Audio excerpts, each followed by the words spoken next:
Por eso hablemos y ardamos que a danza, a cambio, el santo patrón,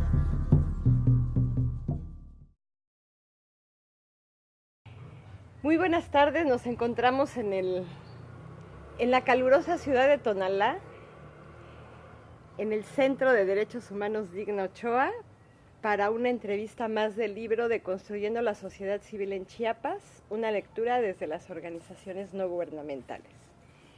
Y en esta ocasión agradecemos la entrevista a Nataliel Hernández, de aquí del Centro de Derechos Humanos Digna Ochoa, quien nos va a compartir la experiencia de este centro. Nataniel, muy buenas tardes. Buenas tardes. Muchas gracias por haber aceptado la entrevista para este libro. Quisiéramos iniciar la entrevista que nos cuentes un poco de tu vida, ¿sí? ¿Dónde naciste? ¿Dónde estudiaste? ¿Qué estudiaste? Y estos aspectos de la vida de las personas, ¿verdad?, que trabajamos en estas organizaciones, nos interesa mucho saber si de tu infancia o tu juventud hay aspectos que tú consideras que te marcaron para dedicarte ahora a este trabajo. Si nos quisieras, lo que tú desees compartirnos, que consideres que es importante de esta niñez, de esta juventud. Agradecemos también la visita de ustedes por tomarnos en cuenta en esta entrevista. Y pues yo nací en Tonalá, después salí fuera de la ciudad a estudiar mi secundaria y preparatoria y terminé la licenciatura en Derecho, ¿no? Algo que me marcó la vida para poder estar trabajando en esta etapa de derechos humanos fue la participación de mis papás como activistas del movimiento social. Mis papás pertenecen a una organización de muchos años aquí en Tonalá y a partir de ahí es que me involucro en este proceso, ¿no? Uh-huh. Entonces, y también tiene que ver mucho con mi carrera, la licenciatura en Derecho. Yo elegí ser defensor de derechos humanos porque me tocó ver la realidad de las comunidades, la situación en la que vivían las comunidades en la costa, el abandono de las autoridades de los 3 niveles de gobierno y también la violación sistemática de los derechos humanos de las mujeres, de los niños, de los jóvenes y de los hombres, sobre todo particularmente del sector pesquero, del sector campesino, que son sectores que están más vulnerados en ese sentido. Uh-huh. Es por eso que me involucro mucho más en este proceso de defensa de derechos humanos. Uh-huh. Entonces, mucho tiene que ver pues la trayectoria de tu papá y tu mamá en esta organización que nos dices. ¿Por qué tus padres se dedican a este activismo que nos dices? ¿Cómo era ese Tonalá de ese entonces, de cuando tú eras niño? ¿Y cómo es ahora ese Tonalá? Bueno, que ya nos has compartido un poco de la problemática, pero más allá del pueblo, o sea, tu infancia aquí en este pueblo, en esta ciudad, ¿cómo era ese Tonalá de entonces, de tus padres, en esta organización, tú siendo un niño? ¿Cómo es ahora? ¿Qué cosas se mantienen? ¿Qué cosas han cambiado? Bueno, anteriormente, hace muchos años, la ciudad estaba caracterizada por ser una ciudad muy tranquila, uh-huh. Donde la gente, pues todo el mundo se conoce, somos personas que estamos clasificados por familias, digamos, ¿no? Nos uh-huh. conocemos por núcleos familiares. Y regularmente la ciudad ha tenido pues una situación de mucha tranquilidad, no ha habido situaciones, no había antes situaciones de mucha violencia, de exigencias a las autoridades, ¿no? O de demandas sociales incluso. Uh-huh. Y además todo el mundo se ayudaba, había como una situación de compañerismo, del sentir comunitario, un poco uh-huh. más en ese sentido. Actualmente lo que ocurre es que, bueno, estamos ante una situación de omisión de las autoridades, se ha incrementado el índice de violencia, de inseguridad, de falta de atención a exigencias sociales, ¿no? atenciones de demandas más de carácter urbanas, que lo que tiene que ver con la salud, con infraestructura, con educación. Y bueno, también evidentemente hace muchos años la gente no estaba como en la posibilidad de salir a la calle a protestar o exigir un derecho. ¿Por qué? Bueno, yo creo que tiene que ver un poco con el contexto en el que estamos. Estamos ante una situación de dominio de un solo poder, de un partido en el poder. Estamos en una situación de opresión también, de mucho control gubernamental. Por eso no salían. Por eso no había mucha protesta, mucha inconformidad o gente organizada. Después del 94 yo creo que fue un parteaguas para Chiapas sobre todo. A mí me tocó conocer ese proceso y particularmente en Tonalá. En Tonalá pues surgió un movimiento organizado urbano que es el Frente Cívico Tonalteco, que fueron fundados por mis padres, y a partir de ahí la gente en la ciudad se organiza para exigir a las autoridades la atención, el cumplimiento y la exigencia de los derechos, ¿no? Y además estamos ante una situación de incremento de la violencia sistemática a todos los niveles, de la corrupción, de la impunidad, de la injusticia, de la omisión de las autoridades. Entonces, pero hoy lo que ha cambiado es que la gente sí alza la voz, hoy lo que ha cambiado es que la gente se organiza, hoy lo que ha cambiado de Tonalá es que la gente cree y confía también en los procesos organizados. Y como referente para nosotros tiene que ver mucho el movimiento zapatista del 94, ¿no? Sí. Porque fue el que nos dio los ánimos para poder organizarnos de alguna manera, ¿no? Sí, impulsó varios procesos en muchos lugares, ¿verdad? Nathaniel, yo me acuerdo que el río, el Sanatenco, era un río precioso. En el tema ambiental, ¿qué ha pasado en Tonalá? Porque pasé hace un tiempo y estaba seco. Sí. O sea, no había ni una gota de agua. ¿Qué ha pasado en ese tema en Tonalá? Bueno, en términos de la situación ambiental es que se han contaminado los ríos. En la ciudad atraviesa un río que es el río de Aguas Negras, que va a desembocar hacia el mar de Paredón, particularmente, que es un río que se ha contaminado y que no se ha hecho nada por poder recuperar o poder evitar que siga incrementando las descargas de aguas negras del drenaje. Y por otro lado el río Sanatenco y el río Tiltepec, que son los dos ríos que alimentan a la ciudad de agua entubada o agua potable, que debería ser, ha sido usada para consumos de empresas. Hay una zona de captación de agua hacia arriba que están usando grandes empresas, que tiene que ver con el control del agua por parte del ayuntamiento municipal, pero también por empresas particulares, ¿no? Entonces, y también tiene que ver con la deforestación que ha habido, el descuido de las autoridades y de la población, incluso en general, por no involucrarse en ese tema de cuidado ambiental, ¿no? Entonces, y además Tonalá tiene un problema grande, que es justamente en temporadas de sequía, carecemos de agua, ¿no? En temporadas de mucha sequía no hay agua en la ciudad, los pozos se secan. Entonces, justamente tiene que ver con esa situación de que las autoridades están siendo omisas a un reclamo, a una exigencia de la población en general, que se garantice el acceso al agua en nuestro municipio, ¿no? Y también tiene que ver con esta situación de vender el agua como una mercancía, ¿no? Afortunadamente en la ciudad aquí no se ha permitido los medidores de consumo de agua. No pagamos el agua, por ejemplo, aquí en la ciudad, como en otras ciudades, en San Cristóbal, en Tapachula o Comitán, quizás que se paga el servicio de agua, ¿no? Entonces, pero eso tiene que ver con que la gente se ha organizado y ha exigido a la autoridad que el agua no sea vista como una mercancía, ¿no? Entonces, eso es lo que ha ocurrido. Y también, bueno, evidentemente las aguas del mar se han contaminado. Ha habido cada vez más carencias en la cuestión de la producción de peces, de camarón, de manera natural, porque se ha invertido mucho a las granjas camaroneras, ¿no? Granjas camaroneras que contaminan el agua con químicos, que contaminan el agua y el ciclo natural de reproducción de peces y camarón, y que eso lo ha permitido las autoridades en este sentido, ¿no? También es una lucha muy grande que tenemos aquí en la zona de preservar el producto de la región, porque es algo característico de la zona, es justamente el camarón de las pampas y esteros, con un sabor muy, muy diferente a cualquier otro, y el pescado que se cría desde el mar, que come raíces, ¿no? Entonces son sabores diferentes y en eso estamos también exigiendo que se procure la conservación de los esteros y pampas en la región. Nathaniel, estos cambios que han habido en los últimos años evidentemente pues sí han propiciado todos estos procesos de organización ante esta, pues para exigir y demandar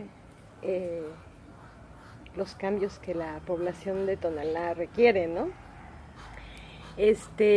Estos cambios son los que te llevan a ti, bueno, el hecho de haber sido hijo de ser hijo de activistas y tal, que te motivan a estudiar la carrera de Derecho, supongo, ¿o no? ¿O por qué estudiaste Derecho? En parte porque me tocó ver la situación de que en 3 ocasiones mi padre fue detenido por la policía de manera arbitraria, por organizarse, por luchar, por protestar, y fue parte de lo que me motivó a estudiar la carrera de Derecho, porque bueno, teníamos que tener como un conocimiento en el marco de las leyes también para poder defendernos desde ese campo, ¿no?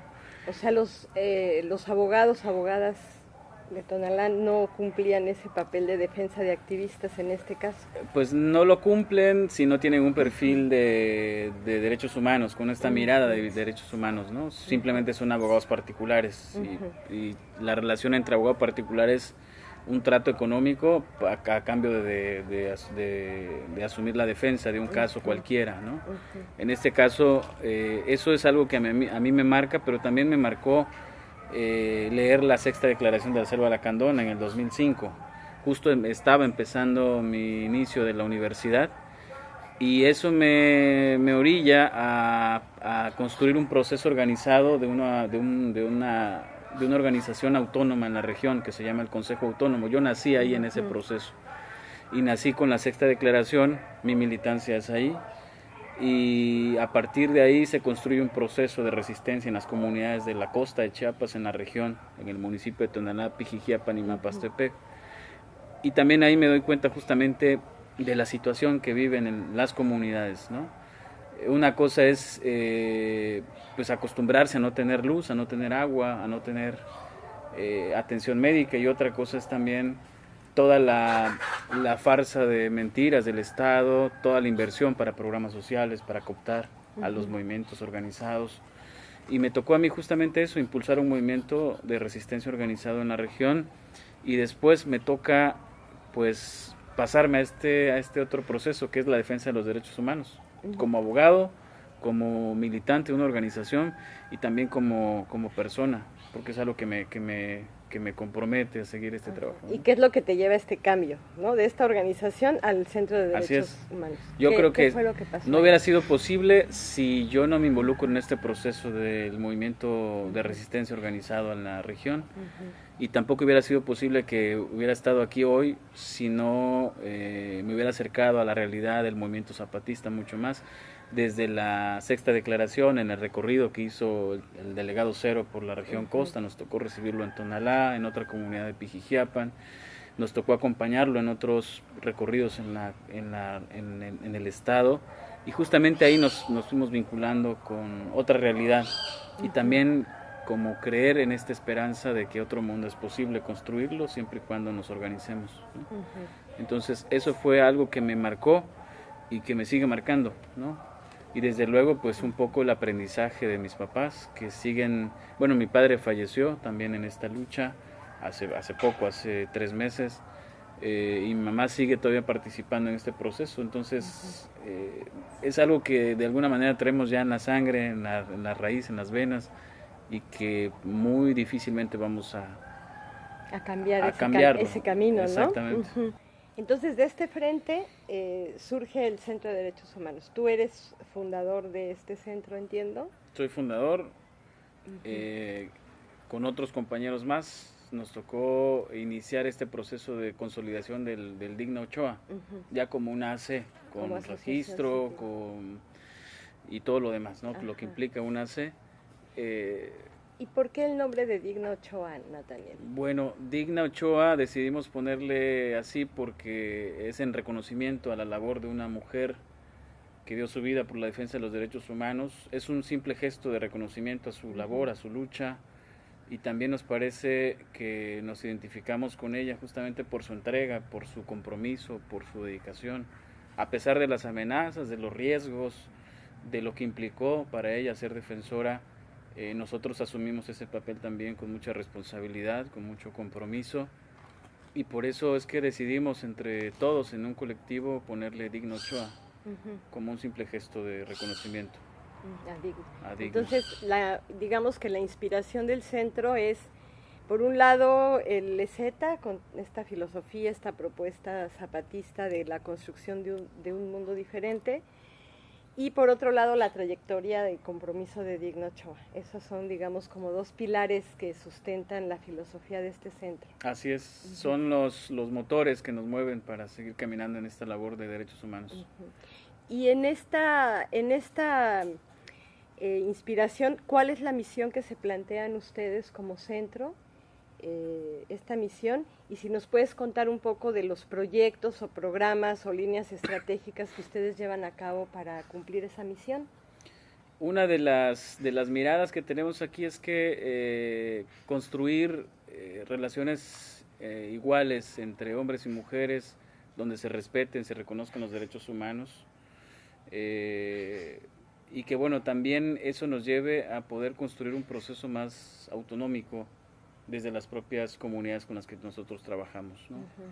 En ese sentido, una de las líneas de trabajo tiene que ver con el acompañamiento a procesos organizados.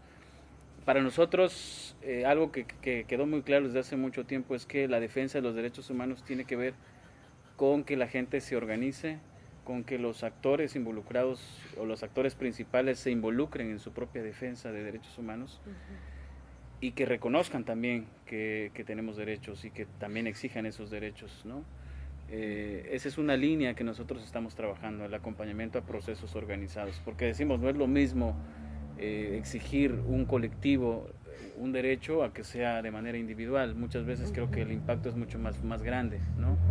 No quiere decir que sea más importante que uno que otro, pero creo que sí tiene mucha más implicación por el acompañamiento, por el reconocimiento, porque puede sentar precedentes a nivel comunitario, a nivel desde las bases comunitarias. Por otro lado, también lo que hacemos aquí es la formación y capacitación en derechos humanos. Es importante que las personas puedan conocer que tenemos derechos, puedan conocer cuáles son las instancias que son responsables de hacer valer estos derechos y que conozcan justamente el camino para la exigibilidad de los derechos humanos, ¿no?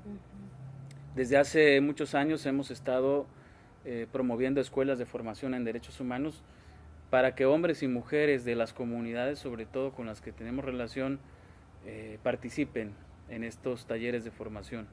Y para nosotros también eso es una fortaleza, porque de ahí surgen personas que defienden los derechos a nivel de comunidades, que asesoran a nivel de comunidades, que acompañan a nivel de comunidades, y que eso para nosotros significa pues un logro en nuestro trabajo, ¿no? Y lo hemos conseguido en ese sentido, ¿no? Yo creo que si no hacemos un trabajo desde abajo, desde las bases, desde las familias incluso, no vamos a poder generar cambios en este sistema que está a punto de caerse, ¿no? Entonces, esa es un poco nuestra mirada, y también lo que hacemos es pues dar asesoría legal.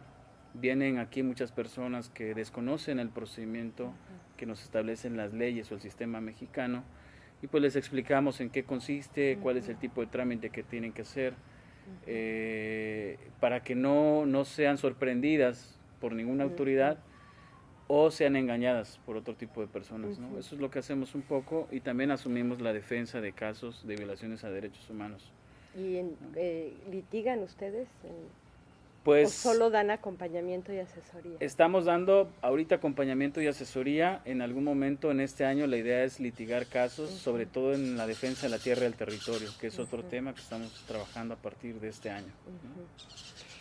Nathaniel, tú dices que tienen un fuerte involucramiento y acompañamiento con procesos organizativos de base.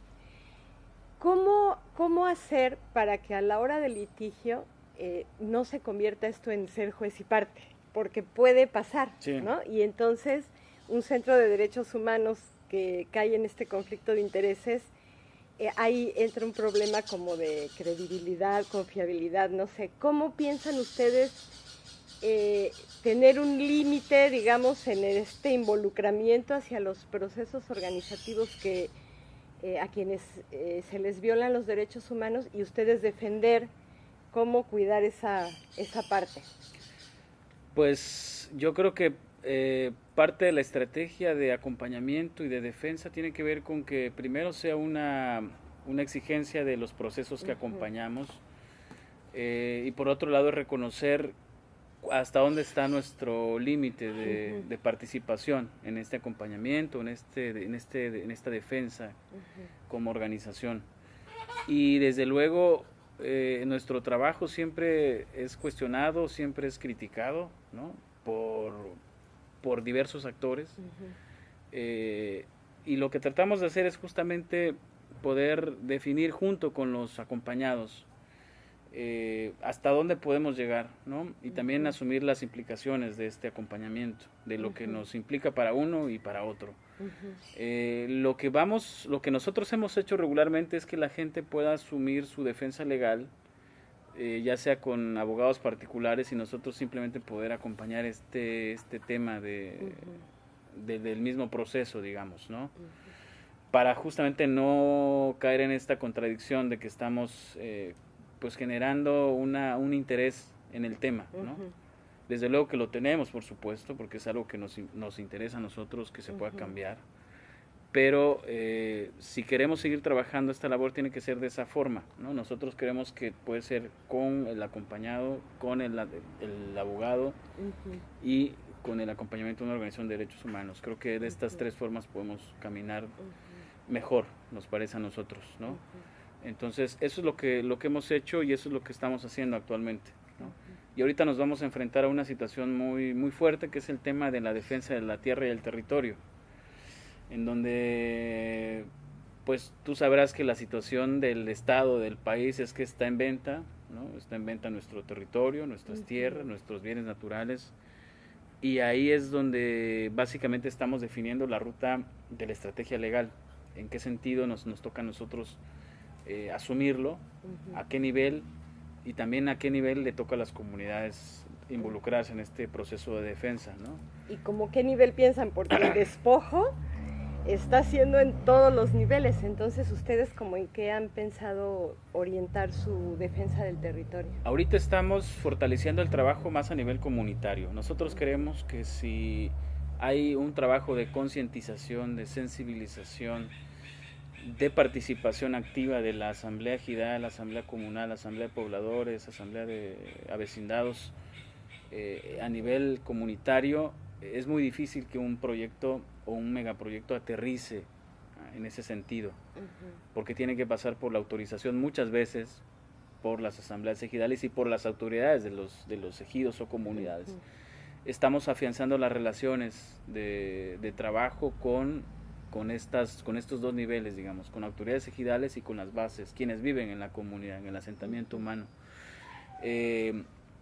expresando la voluntad a través de un acta simple, un acta de asamblea, de rechazo a un proyecto minero, a un proyecto de mini hidroeléctrica, a un proyecto de fracking, un proyecto de cualquier índole, pero que sea expresada a través de un acta de asamblea, donde obviamente la firmen ejidatarios, comuneros, avecindados, pobladores, hombres, mujeres, niños, ancianos, porque ellos son los que van a ser directamente afectados, ¿no?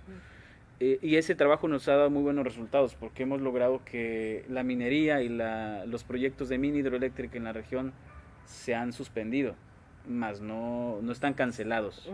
O sea, hemos logrado ganar un poco de tiempo para reorganizarnos en esta segunda fase.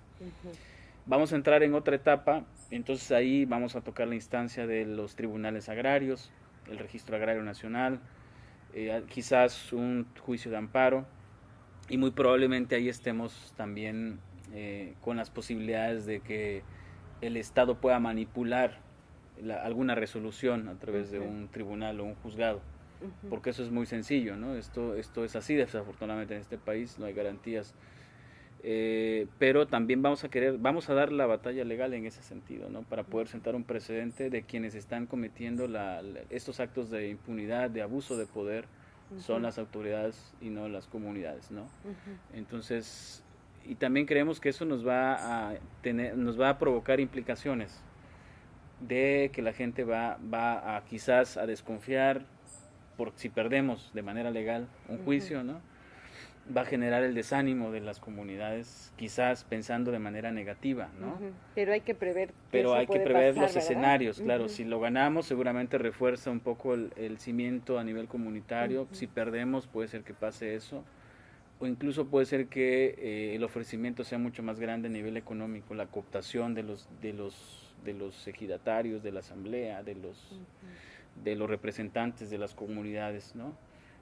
Que afortunadamente hasta ahorita han habido intentos de cooptación, pero se han frenado justamente porque los compañeros y compañeras no han aceptado, ¿no? Pero creemos que, bueno, van a seguir insistiendo en ese sentido, ¿no? Pero queremos dar la batalla y queremos demostrar que solo organizado se puede impedir que estos proyectos de destrucción y de muerte aterricen en las comunidades, ¿no? O sea, para nosotros la acción legal solo es una parte una parte importante, pero no fundamental para este trabajo de defensa de la tierra y del territorio. Tiene que ver más justamente con que las comunidades estén decididas a defender lo que es suyo. Claro. ¿No? De lo contrario, para nosotros va a ser muy difícil, ¿no? La respuesta que han tenido, tú me dices que ha sido bastante positiva, han aceptado muy bien el trabajo que ustedes hacen en formación, en talleres, todo esto que hacen ustedes con las comunidades, pero en Tonalá hay otros sectores que no son las comunidades, que no son la gente organizada en procesos de resistencia, en fin, hay otros sectores. ¿Qué pasa con esos otros sectores que puede ser que vean afectados también sus propios intereses de gente local, no estos megaproyectos que vienen a saber de dónde, ¿no? Sino aquí mismo, en Tonalá? ¿Qué pasa con esto? ¿A qué se han enfrentado ustedes? A nivel de ciudad siempre es mucho más complicado poder construir un proceso de gente más cercana a los procesos organizados o de resistencia, ¿no? Quizá por la lógica muy urbana, pero en Tonalá tenemos la fortuna de que estamos trabajando en barrios organizados, ¿no? Hay un barrio donde hay 30, 40 compañeros o compañeras que están logrando acercar a la gente que justamente no está en este proceso, pero que sí es solidaria, que sí sabe de esta lucha, que sí sabe que sí sabe que se está defendiendo una causa que es justa y legítima además, pero que no pasa de eso. O sea, la gente sabe que sabe que hay un proceso organizado en Tonalá, en Pijijiapan, en Mapastepec, tanto en la ciudad como en la zona rural, pero que sin embargo tampoco se atreven a participar de manera más activa en este proceso, ¿no?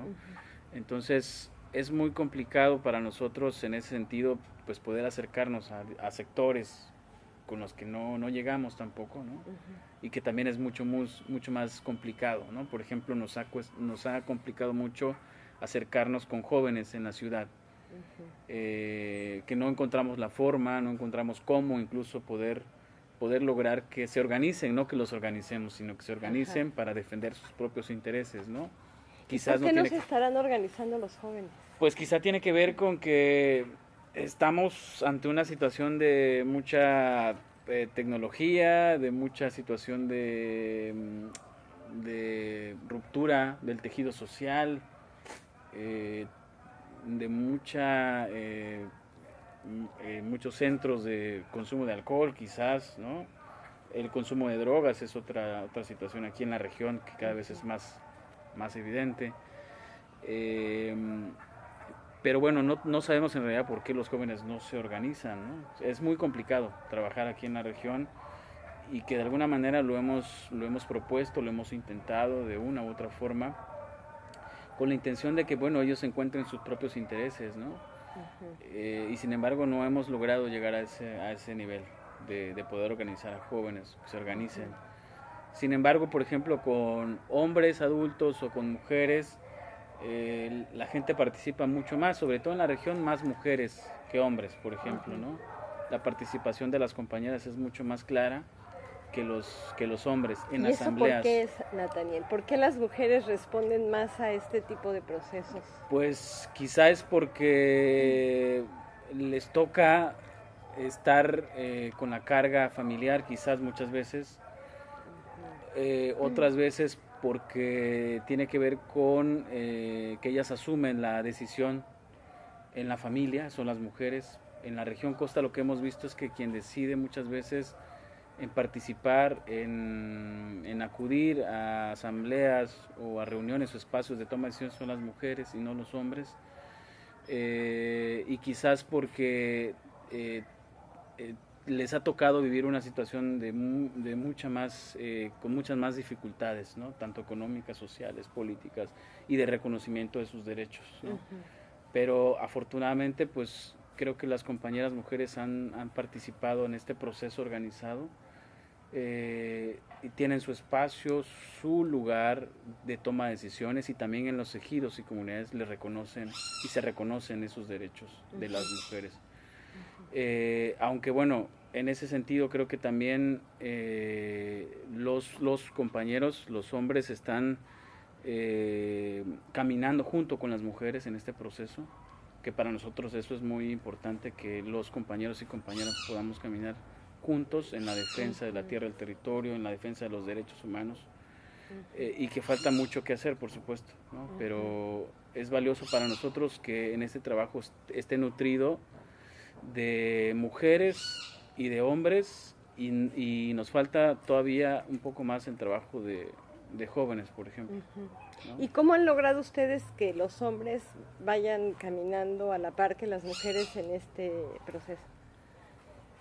Porque digo, te lo pregunto porque no es común ver que los hombres tengan ese reconocimiento a la participación de las mujeres, que acepten que las mujeres tengan poder de toma de decisiones en espacios como los que mencionas. ¿Qué consideras tú que favorece ese caminar juntos? Creo que lo que ha favorecido mucho es justamente que nos hemos acercado mucho con el trabajo de hombres y mujeres, por un lado, y por otro lado tiene que ver con que nos vemos por iguales en ese sentido. En la costa de Chiapas hay una realidad muy clara, hay una situación como en todo el estado de violencia hacia las mujeres, del no reconocimiento a los derechos de las mujeres. Sin embargo, desde el proceso organizado, lo que ha pasado es que las compañeras han sido muy insistentes en que se reconozca ese derecho, se les reconozca el espacio también de decisión, y los hombres de alguna manera han asumido ese nivel de participación de las mujeres con respeto, ¿no? Y tiene que ver también con que las familias aquí regularmente caminamos juntos, ¿no? El papá y la mamá, o esposa, esposo, hijos, y eso también ayuda a transformar el nivel de conciencia, el nivel de reconocimiento de estos derechos. Creo que si lo hacemos de manera personal no podríamos cambiar esta realidad de participación. Y la situación de la costa es eso, que veíamos mucha violencia hacia las mujeres, y a partir de unos años hacia acá, estoy hablando del 2005 a la fecha, hemos visto cambios significativos. ¿Y ustedes como centro, es una de sus líneas la defensa de derechos de las mujeres?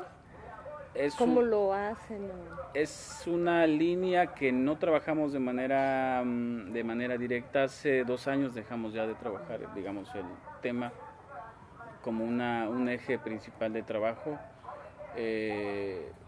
pero desde hace 2 años lo trabajamos, lo impulsamos con las compañeras del Centro de Derechos de la Mujer en talleres de formación, en talleres de sensibilización, en el acompañamiento a procesos de las mujeres, ¿no? Que se logró conformar un proceso organizado de mujeres en la región costa, pero que no se ha dejado a un lado. O sea, lo que se ha logrado es que las compañeras se organizan, las compañeras participan. Con el Centro de Derechos de las Mujeres de Chiapas hace 2-3 años, si no estoy mal, logramos como tener una buena coordinación.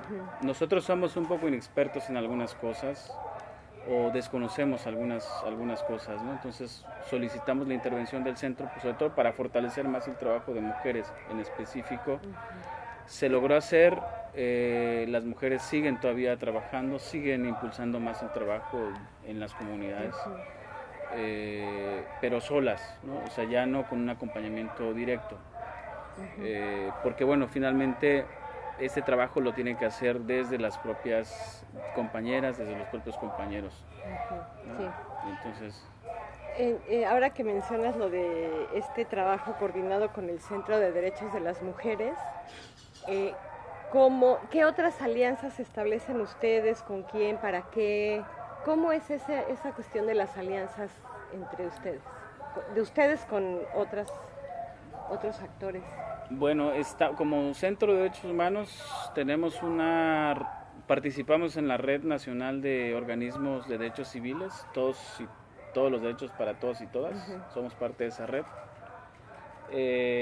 Tenemos un trabajo muy cercano con las compañeras del CDMH, con los compañeros de Fraiba, con los compañeros de Fray Matías, en el trabajo de la defensa y promoción de los derechos humanos, en términos de poder compartir el análisis, de poder compartir el contexto o el escenario en el que nos enfrentamos a nivel regional, en esta situación de violación sistemática de los derechos humanos, un poco para ver pues qué nos toca hacer a cada organización de derechos humanos, y también con otras organizaciones o colectivos más de producción, de comunicación, y ahorita estamos impulsando fuertemente el trabajo de la defensa de la tierra y del territorio. Somos parte de la campaña nacional en defensa de la madre tierra y del territorio, y pues ahí nos encontramos con muchas más organizaciones y colectivos afines que compartimos este trabajo de defensa, ¿no? de tierra y territorio, que es el tema que justamente estamos trabajando durante este año, 2015-2016, ¿no? Antes de pasar a platicar más sobre los movimientos en los que ustedes participan, te quiero preguntar, Nathaniel, ¿cómo qué costos ha tenido para ustedes dedicarse a esto a nivel organización? Y si quisieras compartir a nivel personal también, ¿qué costos tiene dedicarse a esto de la defensa de los derechos humanos? Bueno, uno de los costos de lo que nos ha implicado la defensa de los derechos humanos es que somos objeto de amenazas, de vigilancia permanente por parte de policías del Estado, seguimiento por parte del CISEN, del Ejército. Muchas veces las propias autoridades obstaculizan nuestra labor de defensa de derechos humanos en los hospitales, en las cárceles, cuando vamos a las comunidades. Estamos sujetos al desprestigio, tanto mediático como el desprestigio a nivel también de comunidades. Y bueno, también nos ha tocado desde el 2011, en mi caso particular, estar encarcelado en 3 ocasiones, acusado con 5 procesos penales, acusado de motín, de ataques a las vías de comunicación, acusado por robo. Me tocó estar encarcelado en el Cerezo, en el Amate, me tocó estar en el Cerezo en Tapachula, fui detenido por agentes federales y trasladado al aeropuerto en Tuxtla Gutiérrez para trasladarme a Tapachula nuevamente, y me costó y tuvo implicaciones familiares porque tuve que salir año y medio del estado, justamente en el periodo de Juan Sabines, con una persecución política en contra de nuestro trabajo de defensa de derechos humanos. Y bueno, que esos son los costos, digamos. Y también hace 3 meses tuvimos un accidente carretero, todavía estamos en esta etapa de investigación, donde perdió la vida mi papá. Iba mi familia, mis hijos, y el carro pues tuvo una falla, ¿no? Entonces mi papá era activista en el movimiento magisterial también, estaba coordinando el trabajo aquí en el municipio, y lamentablemente perdió la vida. Y bueno, esas son como las grandes implicaciones que ha tenido esta labor de derechos humanos. Sabemos que es de alto riesgo, sabemos que el Estado es el responsable de lo que nos pasa a los defensores y defensoras en el país, pero no nos vamos a detener a seguir ejerciendo esta labor. ¿no? Sin embargo, estamos muy claros de que tenemos que caminar como lo hemos hecho, con el debido cuidado, por supuesto, pero creemos que ahora que estamos trabajando este tema de tierra y territorio, se van a incrementar mucho más las amenazas, el desprestigio y otras cosas más, ¿no? Creo, los ataques directos en nuestra contra. Sí, parece que esta tendencia, en lugar de mitigarse, se está agudizando, ¿no? En todo el país con y más con el regreso del PRI. Sí. Parece que el panorama no es muy favorable. Te quiero preguntar otra cosa, Nathaniel. ¿Cómo es posible sostener un proyecto como este? Económicamente, ¿cómo lo hacen? Porque, particularmente quisiera que me dijeras cómo obtienen recursos para sostener esto. Porque digamos que de repente la coherencia es muy difícil, ¿verdad? Sí. Y entonces si están muy inspirados por esta filosofía zapatista y el tema de la resistencia es algo muy importante. No sé si ustedes también tienen esta misma posición de la resistencia ante recursos públicos, recibir recursos públicos, o no tienen ningún problema en recibirlos, y si no es así, pues ¿cómo sostienen económicamente un proyecto así? Bueno, este proyecto de Digno Ochoa desde hace varios años pues estuvo en una situación de crisis económica, pero logramos consolidar un eje de trabajo con estos procesos organizados de producción autónoma. Café, mermelada, miel, cría de animales de patio, borregos, cerdos, vacas. Lo que hace es tener una posibilidad económica para poder subsanar algunas necesidades muy puntuales, y que nos permite poder pues seguir trabajando, poder seguir caminando, tanto para la organización como derechos humanos, como para los trabajos de las propias comunidades. Esa es como una tarea que nos hemos dado todos y todas para seguirlo fortaleciendo. Y por otro lado, desde hace 3 años, el centro recibe un apoyo del Fondo Noruego de Derechos Humanos para esta labor de acompañamiento a procesos organizados, de asesoría, de defensa, y que pues de alguna manera nos sirve para poder seguir trabajando con mucha más movilidad, digamos, ¿no? Siempre el recurso es un impedimento, pero sí tenemos muy claro que pues recibir recursos del Estado no es una posibilidad. Creemos que la situación económica es preocupante y vamos a caminar por esta vía, por la vía de generar pues a lo mejor personas que donen algún recurso para cosas muy puntuales como pago de teléfono, papelería, que ayude para seguir impulsando este trabajo, o bien a través de la venta de estos productos, que desde hace muchos años pues lo hemos estado haciendo, ¿no? O sea, para eso nos ha ayudado. Este trabajo más bien es como de pues dar nuestro tiempo, muchas veces sin que esperemos que sea retribuido económicamente, ¿no? O sea, no esperan vivir de hacer este trabajo de la defensa de los derechos humanos. Pues no esperamos vivir, porque no es nuestra mirada. Nuestra mirada es construir procesos hacia la autonomía, procesos donde podamos participar todos y todas y que podamos cambiar esta realidad que vivimos. O sea, no estamos esperanzados al financiamiento externo, sino estamos construyendo estas alternativas, ¿no? Claro. Es a paso lento, pero creemos que bueno, pues es la única forma de poder mantener un proyecto como Digno Ochoa, ¿no? Y como Consejo Autónomo, como Frente Cívico, ¿no? Entonces, no hay otra forma. Entonces, ¿cómo le hacen las personas? Porque digo, tú tienes familia, entiendo Sí. que tienes tus hijos, tu esposa, seguramente hay otras personas que igual necesitan de tener un ingreso seguro. ¿Cómo les lleva esto a cubrir una doble jornada, dedicarse al activismo por un lado y por otro lado un trabajo que les genere ese ingreso que necesitan? ¿Cómo es esta situación ya al interior de la organización? Sí, de momento lo que hemos hecho es que con este financiamiento que tenemos, pues tenemos como becas, digamos, no son salarios, son becas de apoyo para poder cubrir necesidades muy puntuales para los compañeros y compañeras.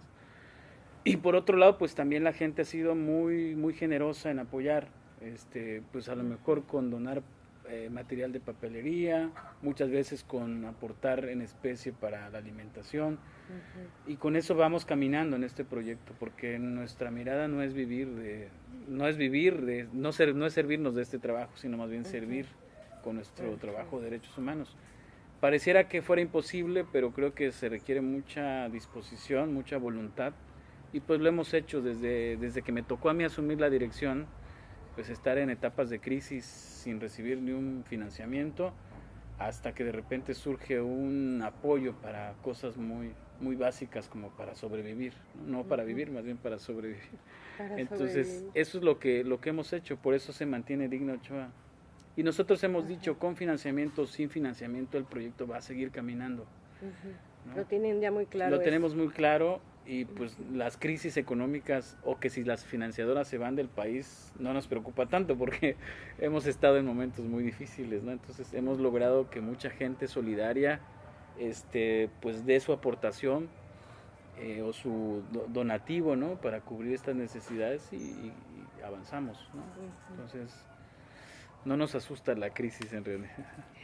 Bueno, estas convicciones tan fuertes se tienen que alimentar de alguna manera. Cuéntanos qué cosas son las que alimentan esta convicción, estos logros, estas satisfacciones que han encontrado a lo largo de su trabajo. Mira, nos motiva mucho seguir trabajando cuando vemos que en la organización los compañeros y compañeras pueden ya, por ejemplo, reparar su tendido eléctrico sin necesidad de depender de CFE, que ese era un tema que era muy fuerte y sigue siendo, pero ya hay una capacidad de responder para garantizar el derecho a la luz de las comunidades, sin distinguir, ¿no? Nos da mucha fortaleza saber que las compañeras hoy asumen cargos también a nivel comunitarios, cargos pues importantes de toma de decisiones, como comisariadas ejidales, agentes municipales, como responsables de algún equipo de producción, de comunicación o otro tipo de áreas, ¿no? Que logran impulsar o motivar el trabajo de más compañeras. Nos complace mucho saber también que hoy las comunidades están viviendo una situación de mejoría en términos económicos, porque tenemos proyectos productivos con cooperativas de producción en las comunidades, que funciona de diferente manera, no como funcionan las cooperativas del Estado, ¿no? Sino pues se trata de involucrar un poco más el sentir de compañeros, de cooperativa, de repartir a partes iguales el trabajo de todos y todas y reconocerlo, y eso pues es de alguna manera algo que nos ha seguido motivando en ese trabajo. Y también la parte de que las comunidades reconocen que tienen derechos también, eso es muy importante, y que hay una red de promotores y promotoras de derechos humanos en las comunidades de Tonalá, Pijijiapan y Mapastepec.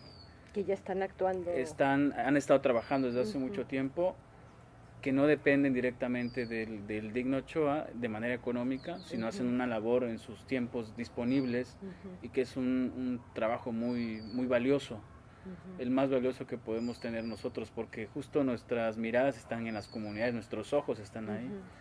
Y eso nos ayuda a conocer y a entender mucho más claro el contexto de cada comunidad, porque trabajamos con varias comunidades en la región.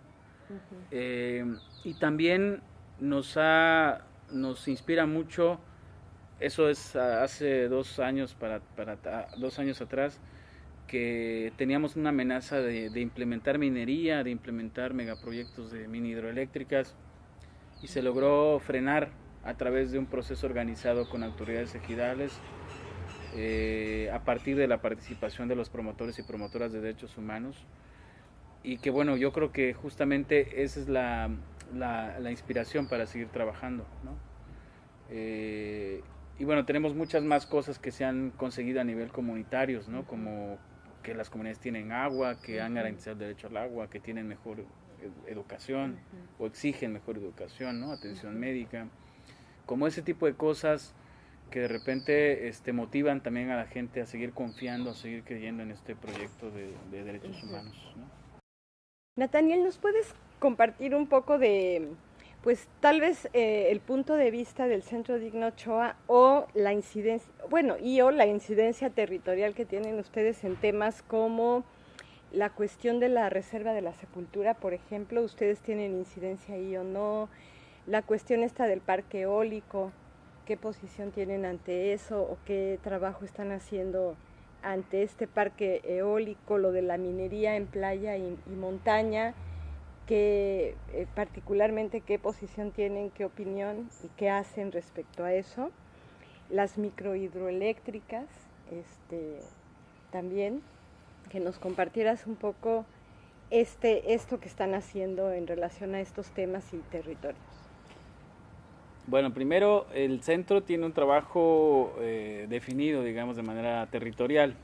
Abarcamos el municipio de Arriaga, Tonalá, Pijijiapan y Mapastepec. Y estamos dando acompañamiento al municipio de Acacoyagua y Escuintla en defensa de la tierra y territorio contra la minería, que hoy de hecho tienen una batalla muy fuerte allá en esa zona. Sobre la cuestión de la reserva no tenemos, digamos, directamente ningún trabajo. En Arriaga específicamente no tenemos un proceso que estemos acompañando de manera muy puntual. Sin embargo, conocemos la situación que hay sobre la implementación, por ejemplo, del parque eólico que lo quieren ampliar, que es a través del Grupo Dragón. Y bueno, también toda la serie de engaños con los que están haciendo firmar contratos viciados a los dueños de la tierra. No hay, hasta el momento, no ha habido ninguna oposición al proyecto de parque eólico en Arriaga, que nosotros conozcamos, excepto hace 3 o 4 años cuando detuvieron a César Octavio Blanco, quien se opuso al parque eólico debido a una mala negociación, ¿no? Sin embargo, después de eso, no ha habido ninguna otra situación ahí en contra de este parque eólico, ¿no? Lo que sí nosotros tenemos muy claro es que no es lo mismo que se implemente una turbina que genera energía que beneficia a la gente con energía eléctrica regalada o más barata, a que esta energía sea usada por empresas, en este caso de Grupo Dragón, para venderla a las empresas transnacionales o bien venderla a los usuarios de energía eléctrica.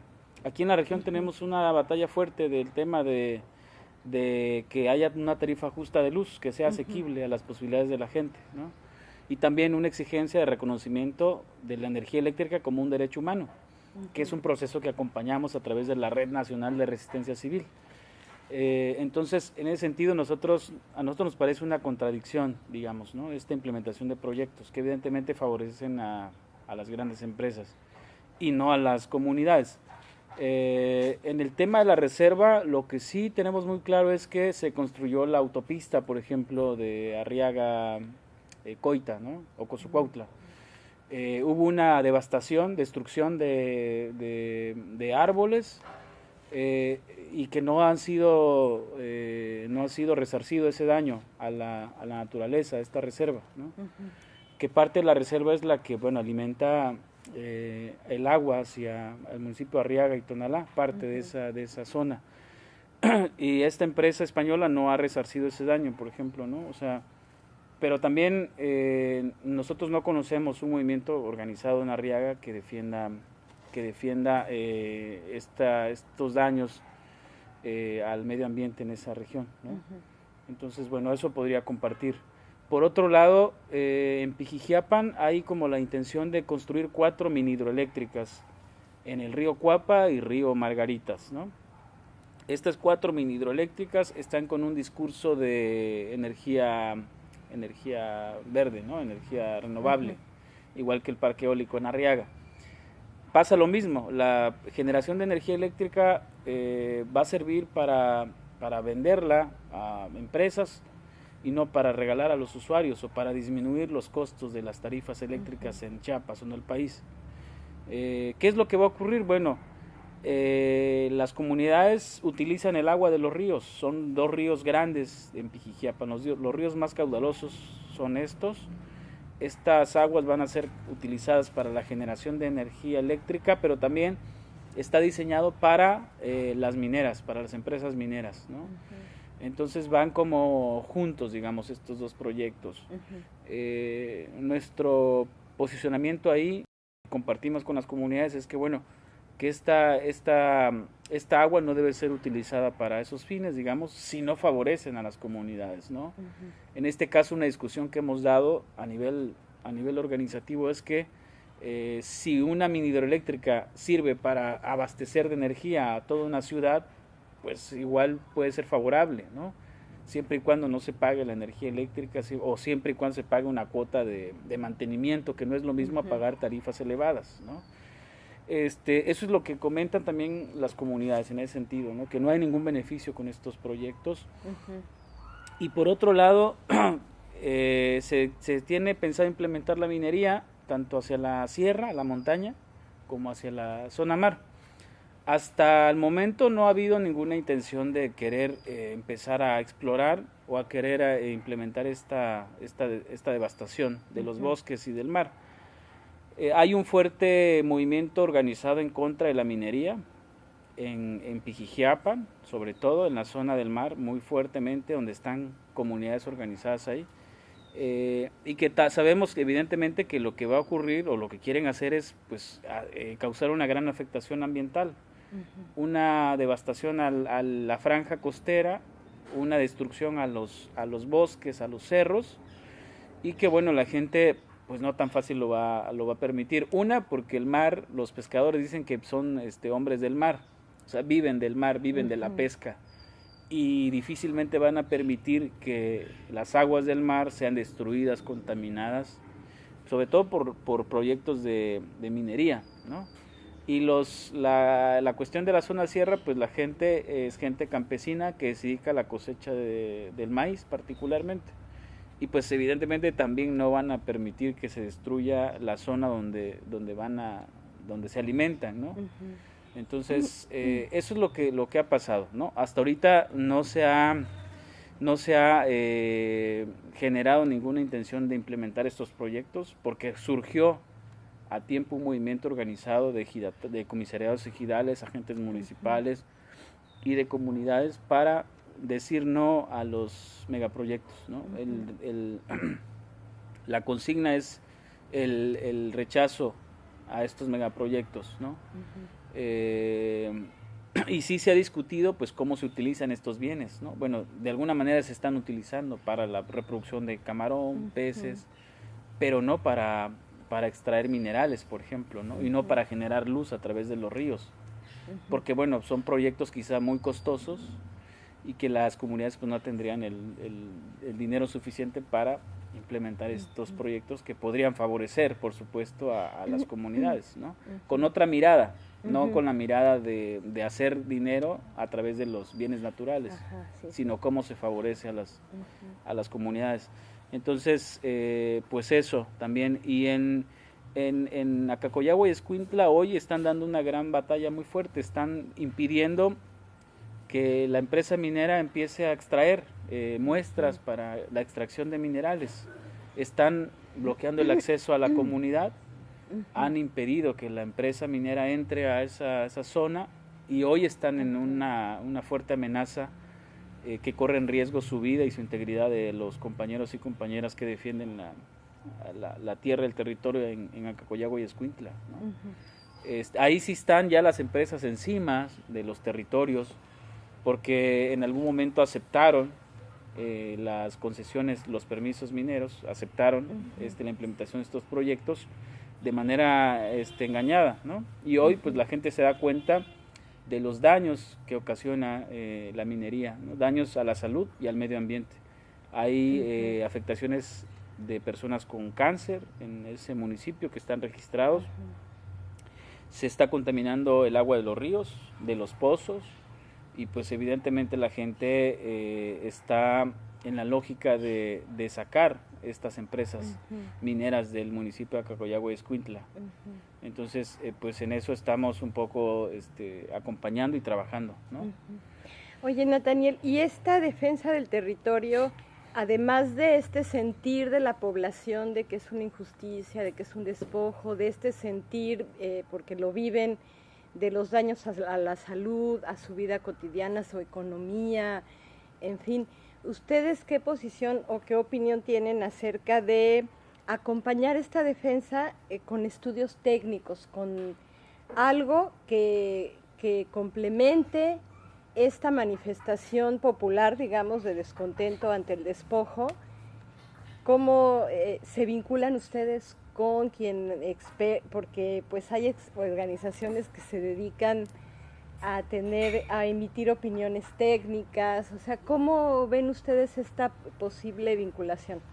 Para nosotros el trabajo más técnico, especializado es importante, sobre todo para manifestar las afectaciones, porque en los estudios oficiales, por ejemplo, en los impactos ambientales que realiza la Semarnat, pues evidentemente ahí no se establece cuáles pudieran ser las grandes afectaciones por usar el agua, por destruir un bosque, etcétera.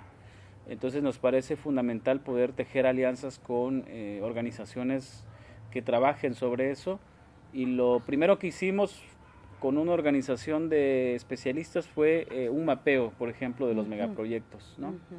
Vamos a entrar en una etapa en donde evidentemente se va a requerir hacer un estudio mucho más específico sobre algún proyecto, en este caso de minería o de mina hidroeléctrica, para reflejar estas manifestaciones de inconformidad de las comunidades, ¿no? Un poco más con argumentos de alguien que sabe de la materia, ¿no? Por supuesto que no lo descartamos, aunque no estamos en esa etapa, ¿no? Todavía no. Pero sí vamos a entrar justamente cuando hablaba de la defensa legal, cómo vamos a argumentar que se puede afectar la salud, se puede afectar al medio ambiente, se puede afectar la vida comunitaria, la vida política social de una comunidad a través de la implementación de un proyecto que no está reconocido o aceptado por la comunidad, ¿no? Entonces eso es importante y es una opción con las que vamos a trabajar en esta defensa de la tierra y del territorio. Y también algo que para nosotros es bien importante es cómo tejemos las relaciones o la vinculación con pueblos, comunidades, con organizaciones, con redes que han sido ya afectadas por estos proyectos, porque a la gente, desafortunadamente la gente es como hasta no ver, no creer, ¿no? Muchas veces, entonces no es lo mismo a que nos cuente la historia alguien de Atenco, por ejemplo, que ha estado con una batalla campal en contra de un proyecto fuerte, con un interés grande del gobierno federal, a que lo digamos nosotros directamente a las comunidades. Entonces creo que la implicación, la relación, y además el impacto que pueda tener eso es más importante. Y lo que hemos hecho es acercar a los pueblos, a las comunidades, para que escuchen testimonios de gente como Atenco, de gente como Xochicuautla, de gente que está en contra del parque eólico en Oaxaca, para que puedan pues saber cómo han logrado frenar estos proyectos, cómo han logrado construir un proceso de articulación más grande a nivel nacional e internacional. Nathaniel, pues el panorama para el trabajo del Centro Digna Ochoa, con estas reformas al artículo 4 da otras posibilidades, ¿no? Otros ámbitos de acción también, ya no es solo derechos individuales, sino otro tipo de derechos. ¿Cómo están pensando abordar ampliar o redirigir el trabajo del centro con base a estas amplias posibilidades que ahora brinda el artículo 4? Bueno, primero, pues nosotros tenemos ya trazada una línea de trabajo en la región, que tiene que ver con la promoción y defensa de los derechos humanos, y en términos de acompañamiento a estos procesos que mencionamos, ¿no? O sea, es lo que vamos a seguir haciendo en ese sentido, ¿no? El trabajo fundamental ahorita es la defensa de la tierra y del territorio. Entonces en eso nos vamos a enfocar fundamentalmente, y bueno, en su momento quizá tendríamos que replantear esta posibilidad de abordar otro tipo de trabajo como asociación civil.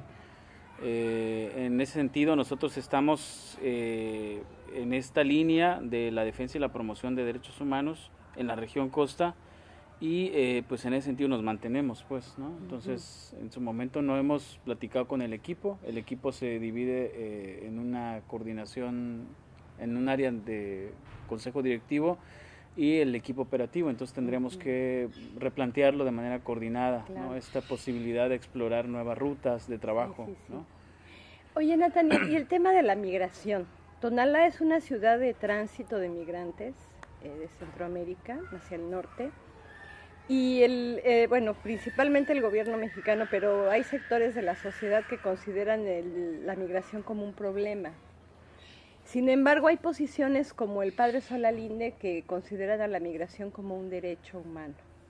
¿Cuál es el posicionamiento de ustedes? Bueno, que se supone, quisiera que nos lo compartieras muy claramente y por qué tienen ese posicionamiento ante el tema de la migración. Bueno, Tonalá es un punto estratégico de paso de migrantes, ¿no? Desde Centroamérica hacia Oaxaca.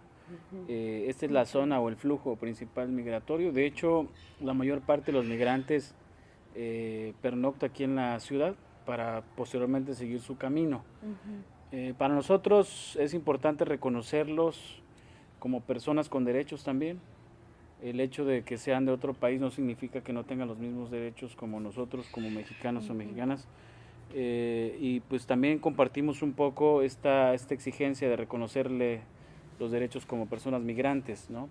Que deben tener un trato igualitario, trato de respeto, trato digno, se les debe garantizar la atención médica, procurar su seguridad e integridad física, y que eso no ocurre, ¿no? Desafortunadamente también están expuestos a vejaciones, a abusos de autoridad, a detenciones arbitrarias, a despojos de sus pertenencias, a robos, son el blanco para involucrarlos en esta delincuencia organizada o trata de personas. Entonces, porque son personas indefensas cuando están en nuestro país, en nuestro territorio. Entonces, nosotros reconocemos mucho el trabajo de quienes defienden el derecho de los migrantes, por supuesto, y tenemos una coordinación muy estrecha con el Centro de Derechos Humanos Fray Matías de Córdoba, en Tapachula. Y también somos parte de este proyecto de la Misión de Observación Internacional de Derechos Humanos, donde van a participar algunos diputados de Europa, del norte, de Estados Unidos, personalidades importantes que han estado en la Comisión Interamericana o personalidades reconocidas en el ámbito de derechos humanos y de migrantes, y que los vamos a recibir ahora en noviembre, el 14 y 15, nos toca recibir esta misión de observación, y ahí va a ser importante justamente poder compartir pues toda esta situación que viven las personas migrantes a su paso por nuestro territorio, y también evidenciar la actuación de las autoridades de migración, del ejército, de la policía municipal, porque son ellos los que directamente les toca cruzarse con los migrantes, ¿no? Obstaculizar su paso hacia Estados Unidos, y en ese sentido, pues para nosotros esta misión tiene como objetivo poder visibilizar la problemática mundial de migración como este reconocimiento de derechos, más que como un problema, ¿no? El problema no es migrar, el problema es justamente que se encuentran con obstáculos al pasar de una frontera a otra, ¿no? Como pareciera que son dos mundos diferentes. Entonces, en eso estamos nosotros, aunque no es un tema que directamente trabajemos, ¿no? Pero sí, por supuesto, estamos colaborando con otras organizaciones de derechos humanos en ese sentido, ¿no?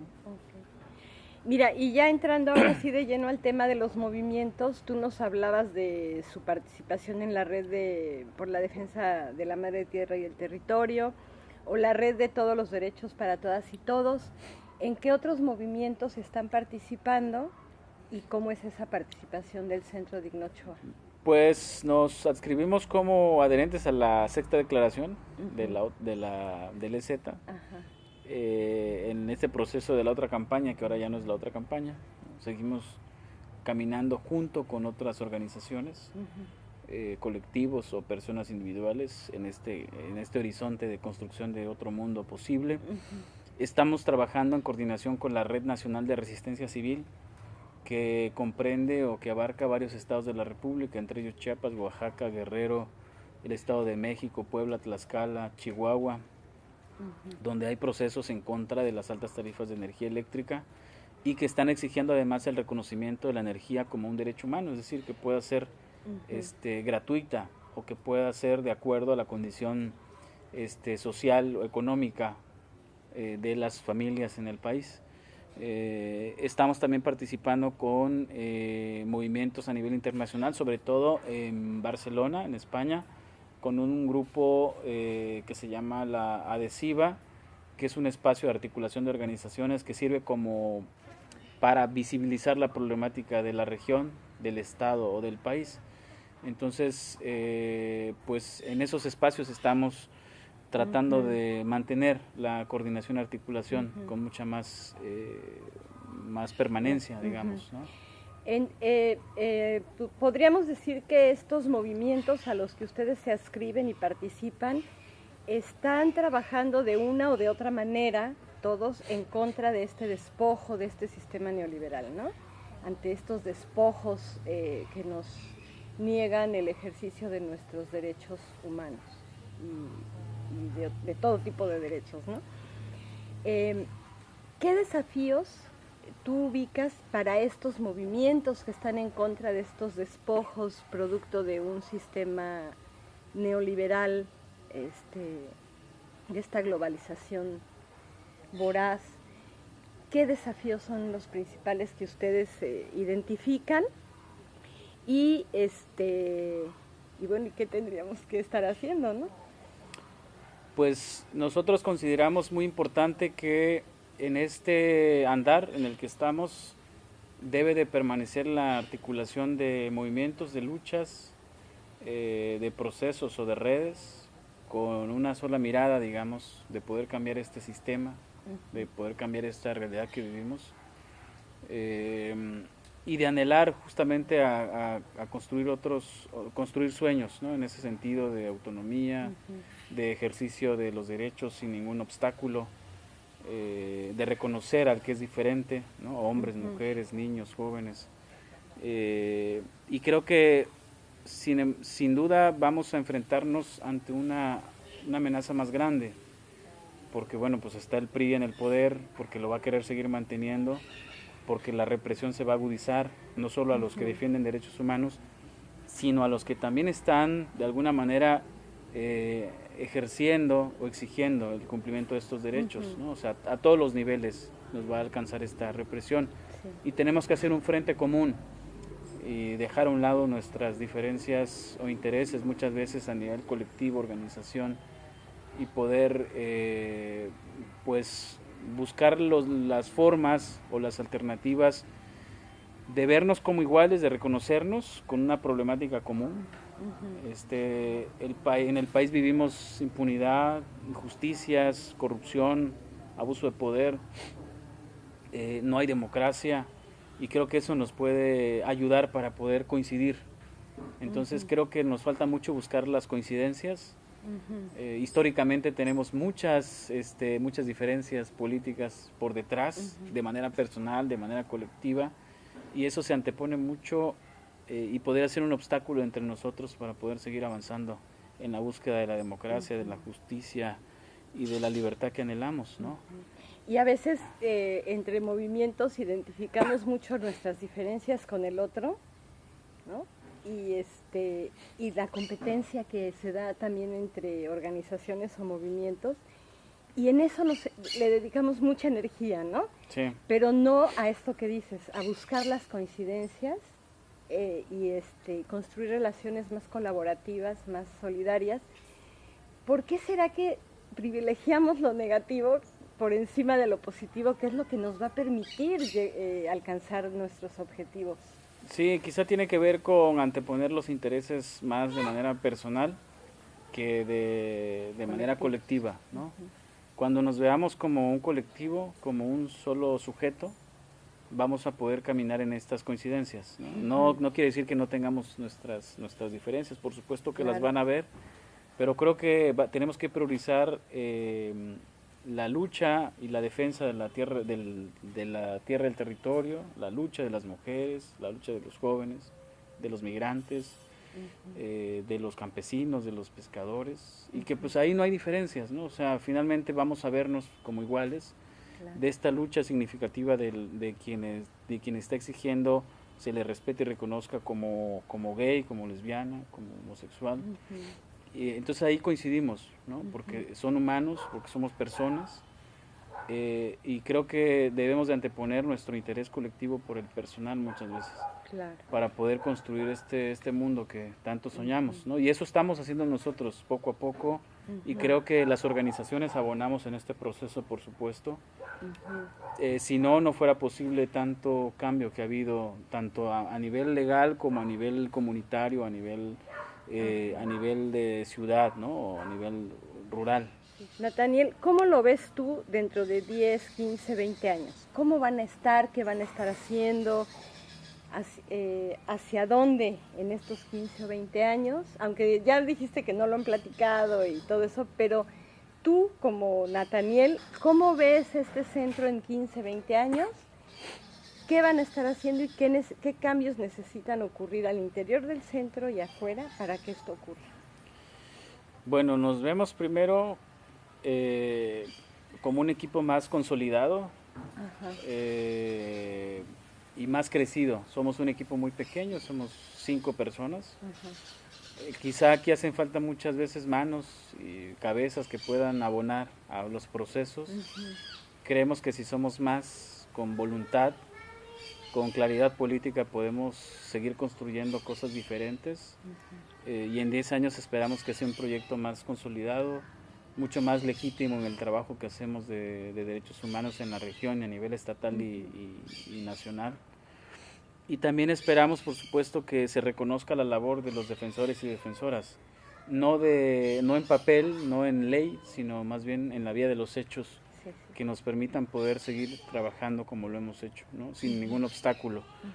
Y también creemos que por supuesto van a haber algunos impedimentos que nos permitan poder avanzar en este camino en el camino en el que andamos, ¿no? Pero creo que no somos ajenos a poder brincarnos estos obstáculos e ir fortaleciendo nuestro proyecto institucional, porque este es un proyecto que compartimos quienes estamos participando y que además creemos en este proceso, ¿no? Si no, no estuviéramos aquí, o sea, entonces no tenemos limitantes, ni lo económico, ni una detención ni desaparición nos va a limitar a seguir haciendo el trabajo que hacemos. Entonces nos miramos, aparte de viejos, con mucha más experiencia, ¿no? En el trabajo. Y pues también nos alimenta mucho poder escuchar nuevas historias, nuevos aprendizajes con otros en este caminar, porque eso nos llena de mucha energía, ¿no? Saber que todo es posible, ¿no? Oye, Nathaniel, esto que mencionas me lleva a preguntarte una última cosita en este bloque, digamos, de preguntas.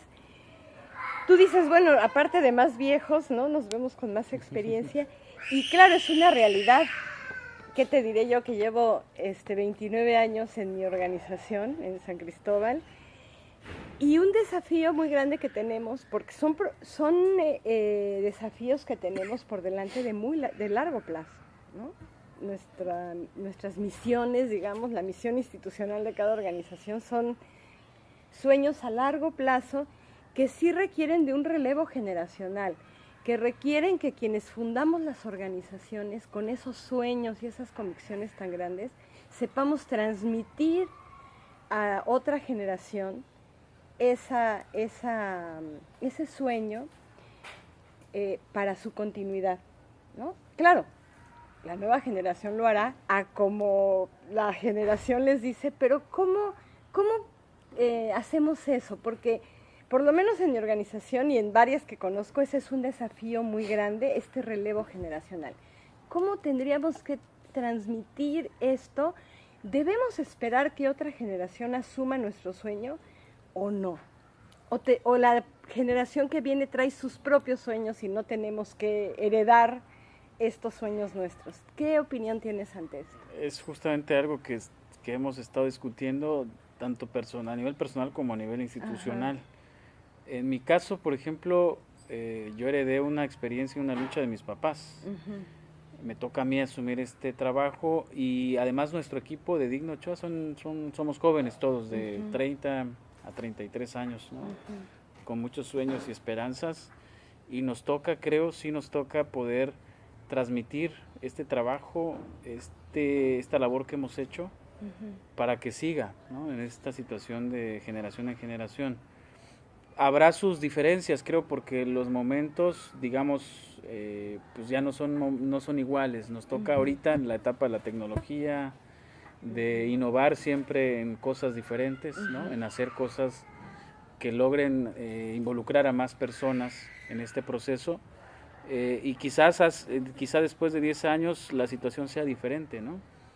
Pero tenemos que dejar sí algo que sirva para los nuevos, para los que vienen, ¿no?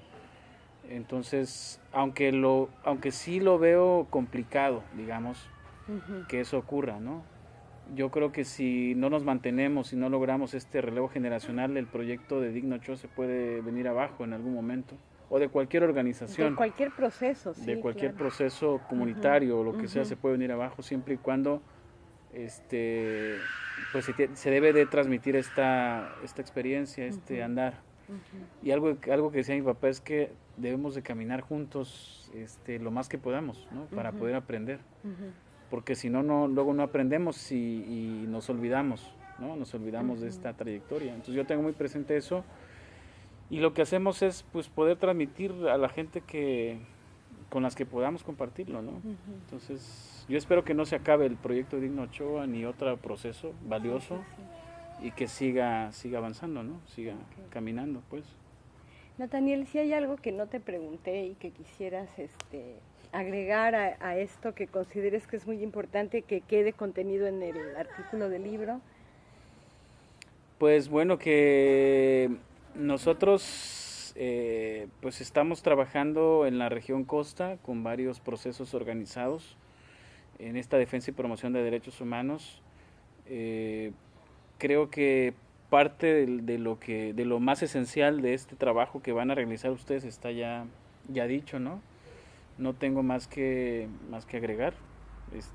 Yo creo que está muy claro lo que estamos platicando y espero que pueda servir para compartir esta otra experiencia de otra organización aquí en la costa, que es una de las únicas, aquí en Tonalá por lo menos, ¿no? Sí, aquí en el estado todas nos concentramos casi en San Cristóbal, ¿verdad?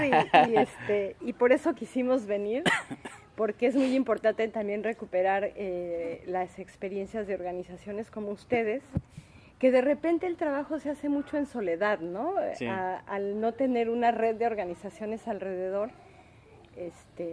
entonces pues es muy bueno pues visitarles, que nos conozcamos, ¿no? Y a ver en el futuro qué podemos vincularnos en alguna cosa, ¿no?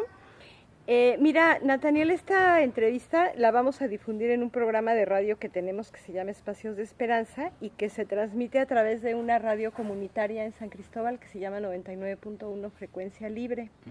Somos parte también de ese colectivo, las dos organizaciones IDESMAC y COFEMO.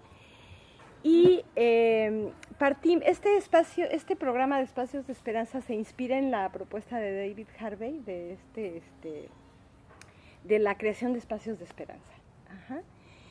Y bueno, él argumenta que el poder hegemónico no puede abarcar todo y controlar todo y despojar todo, ¿no? Sino que hay pequeños espacios que este poder no logra alcanzar, en donde se están gestando estos espacios de esperanza contra este sistema voraz neoliberal. Y ahí es donde ubicamos a nuestras organizaciones, ¿no? Como pequeños espacios de esperanza que estamos trabajando por estas transformaciones. Sin embargo, pues el poder hegemónico, que es muy fuerte, de repente podemos caer en situaciones de mucho desgaste, de desánimo, de frustración. Entonces queremos pedirte si tú puedes dar unas palabras de un mensaje de esperanza para estas organizaciones que como ustedes trabajan en la defensa de derechos humanos, pero también a los pueblos que se están organizando, mujeres, campesinos, pescadores, a las comunidades indígenas, en fin, a estos grupos que estamos haciendo un trabajo por transformar este mundo injusto y desigual. ¿Qué mensaje de esperanza le darías tú a estos grupos? Bueno, primero quisiéramos decirles que la única vía para poder seguir construyendo sueños y esperanzas es organizados, con los pueblos, comunidades, involucrar a hombres, niños, mujeres en este caminar. Y lo que hemos dicho siempre es, bueno, anteponer mucho nuestro interés personal por el colectivo siempre, priorizar el interés colectivo para poder anhelar, materializar estos sueños.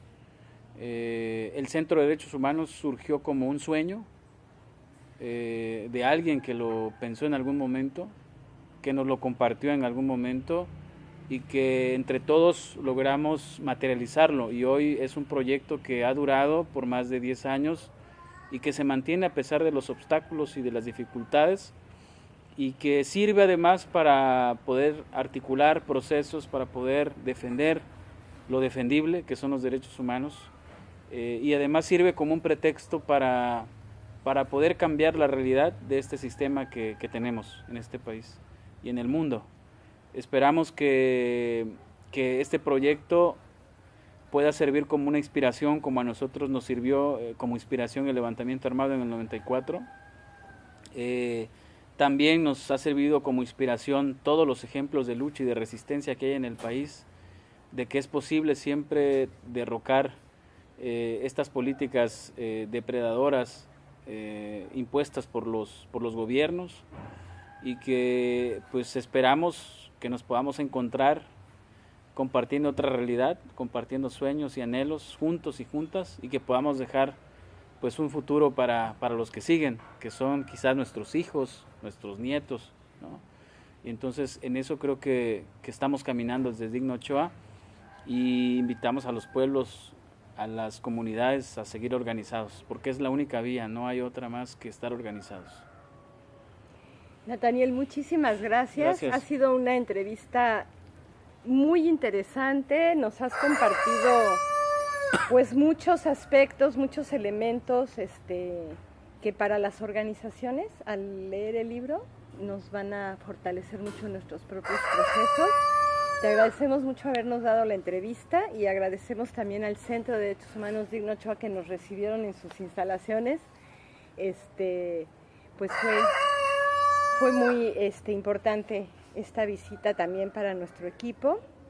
Y bueno, gracias también a IDESMAC, al equipo de comunicación, a Paola y a Jorge, a cargo de la grabación, y a Paola, que es la coordinadora general de toda esta obra de hacer un libro desde las organizaciones. Este libro de Construyendo la Sociedad Civil en Chiapas, una lectura desde las organizaciones no gubernamentales. Pues muchas gracias, Nathaniel, y hasta pronto. Gracias a ustedes.